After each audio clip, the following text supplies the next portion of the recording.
Welcome back to Aspirations, Career Advice for Your Life. I'm your host, Mina Sleeb, joined by my co-host, Myrna Salah.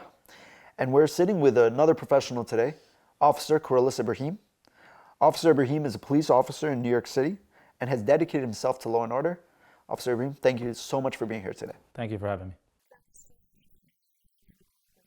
I actually spent my first 2 years in undergrad as an accounting major. And I quickly realized that it wasn't for me, and I switched my major to criminal justice, and that's what put me on track to becoming a police officer. So what was the pathway to actually becoming a cop? So you first take an entry-level exam. Once you pass that exam, they will assign an investigator to you. That investigator will look into your entire life, from places you've traveled, to your finances, your friends, your family. They'll do a deep dive into your personal life.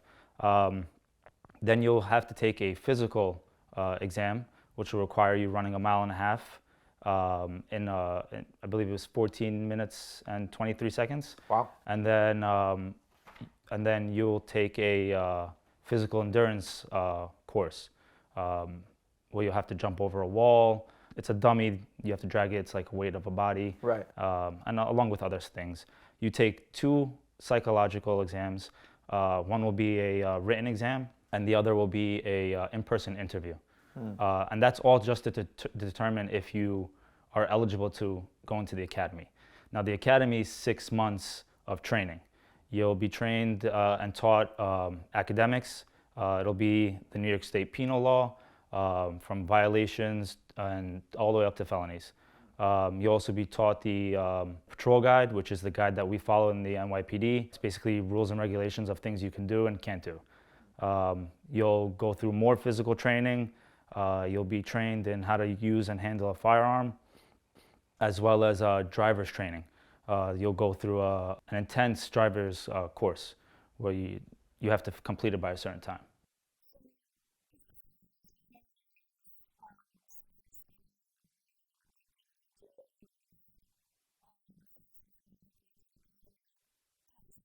For you to be hired, you need 60 credits, which is an associate's degree. The good thing about the NYPD is you can join with an associate's degree and continue your studies to achieve your bachelor's or your master's at John Jay College, and they will cover your expenses for school.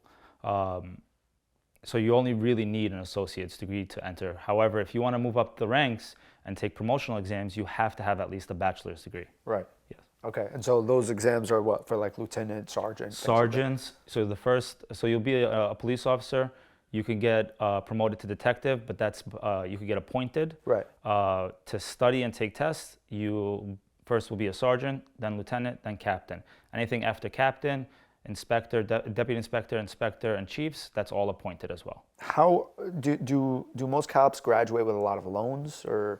No, that's the good thing. You only really need an associate's degree, so you don't really build up loans. And then once you join the NYPD, like I said, they'll pay for your schooling if you want to continue. But you don't necessarily have to. But if you do want to, it's encouraged. All right, makes sense. So for me, it's a little different than the average cop. I'm assigned to the Intelligence Bureau, so it's a little bit different. But day to day for a regular patrol cop, which everybody starts off as, but you can eventually move into different specialized units.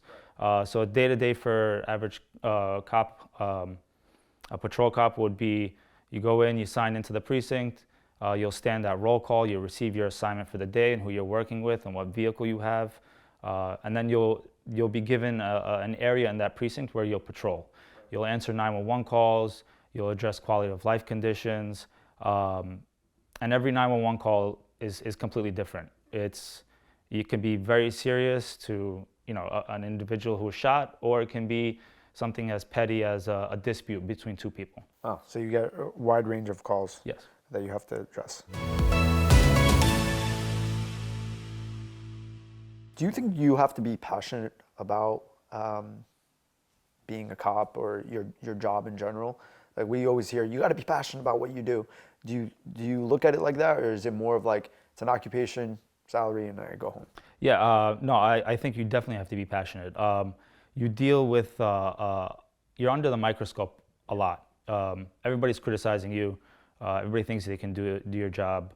A wide range of people, from politicians to certain organizations and groups, but Right.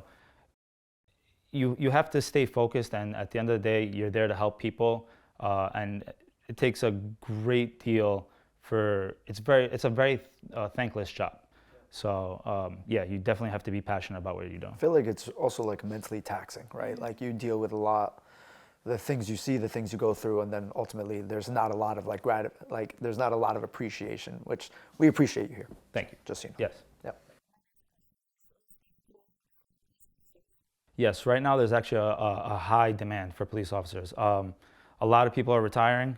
You know, they did their 20 years and they want to collect their pension, and that's what's great about this job. You can retire at the age of 42 if you get on at 21. You only need to do 22 and a half years for you to receive your full pension. So yeah, I mean, they're looking for people. They're actively looking for people all the time. What do you love about the job, and what's something that you dislike? I love that every day is different. Like I said, every 911 call is different.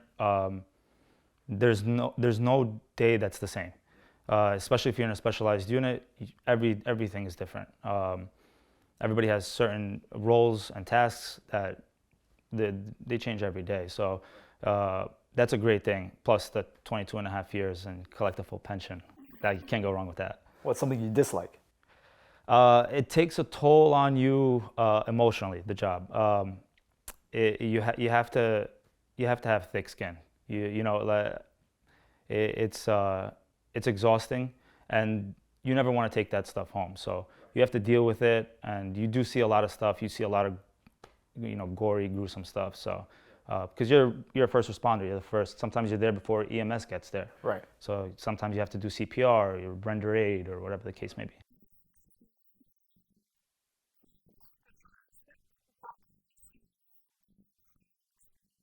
I think the number one way of serving God is we serve each other, and every 911 call is a call for service to that individual, and you're serving the community, and I think that's the best way to be able to serve God. And so, just for anybody looking to get into the field, it's very important to kind of understand the livelihood you'd be making. What, on average, what's like a starting salary for a police officer just coming out of academy, and then like what's upper bound? So you get paid in the academy. So once you start the academy, you start getting paid. Starting salary in the academy is $65,000, and every year you'll receive a bump.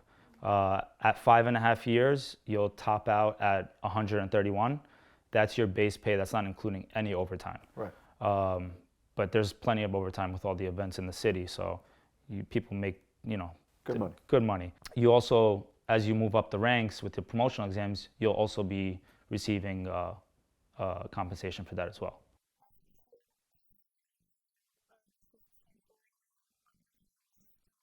So right now we do 5 days on. You work 5 days, you get 2 days off, and it rotates. You get 5 days on. You work 5 days, sorry, and then you'll get 3 days off, and it's constantly rotating. Specialized units, they have a consistent schedule. You'll work, depending on your unit, you'll work 5 days and you'll always receive 2 days. But you'll receive compensation for that third day that you're not getting off in time. And you'll be able to bank it, and you can use that to take days off. But your shift hours are 8 hours and 35 minutes.